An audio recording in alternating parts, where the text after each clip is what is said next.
Salut les lucidis, j'espère que vous allez bien aujourd'hui, un jour de canicule, je vous avoue que moi et la chaleur ça fait pas forcément mon ménage, mais bon, surtout pensez à boire, c'est très important. Bienvenue aussi à ceux qui découvrent ma chaîne, comme vous l'avez vu dans le titre, on va parler de Xavi Simons, le petit milieu de terrain de 16 ans qui a signé au Paris Saint-Germain pour 3 ans. Je voulais juste faire cette petite vidéo pour vous mettre en garde et on se retrouve juste après l'intro, à tout de suite.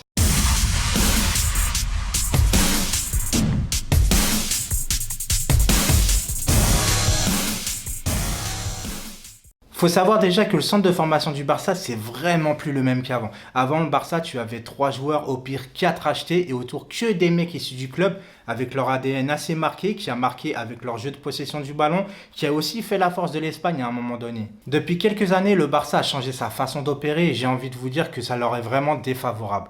Pourquoi je demande de pas forcément s'enflammer? Parce que déjà ceux qui me disent « Oh c'est un tueur, j'ai vu des vidéos de lui sur YouTube », les gens, avec des meilleurs moments, je vous aurais fait croire que Dugarry était un potentiel ballon d'or sur YouTube. Je vous raconte pas des conneries. Donc déjà, premier avertissement. Après, je sais que beaucoup aussi s'enflamment parce qu'on l'a shippé au Barça.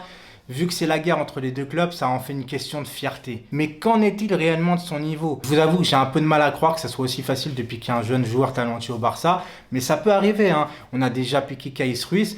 Mais ça, c'était surtout un autre contexte car ils étaient obligés de le laisser pour vice de procédure. Il est vrai qu'il est considéré comme l'un des plus talentueux des jeunes du Barça, mais j'ai connu des joueurs de 16 ans titulaires avec le U19 de leur pays. Lui, c'est pas son cas par exemple. Il faut vraiment faire très attention car oui, il a aussi 1,6 million d'abonnés Instagram, soit plus que Lyon et Marseille. C'est énorme à 16 ans. Mais ça en fait pas de lui un excellent joueur de football qui réussira. On en a connu des pépites tombées dans l'anonymat. Pour le moment, il a une réputation de pépite qui maîtrise à merveille les réseaux sociaux de part de son activité maîtrisée sur Instagram. Bien sûr qu'il a un niveau, c'est certain. Mais il a déjà aussi compris que le look atypique était aussi important. De plus, avec comme agent Mino Raiola, qui pour moi est une raclure de génie, et oui, je m'explique, cet agent pour moi est un génie de comment il a compris comment se faire un max de thunes, mais raclure dans le sens que la pépite de 16 ans là, il en a rien à foutre de l'envoyer à l'abattoir. Pour moi, il faut tout sauf s'enflammer. Ne surtout pas lui faire gonfler le melon et le laisser tranquille.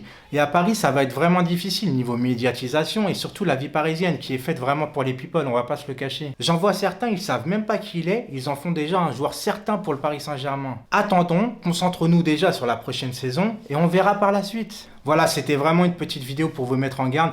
On n'oublie pas le petit like, la famille. Abonnez-vous si ce n'est pas déjà fait en activant la petite cloche de notification, c'est primordial.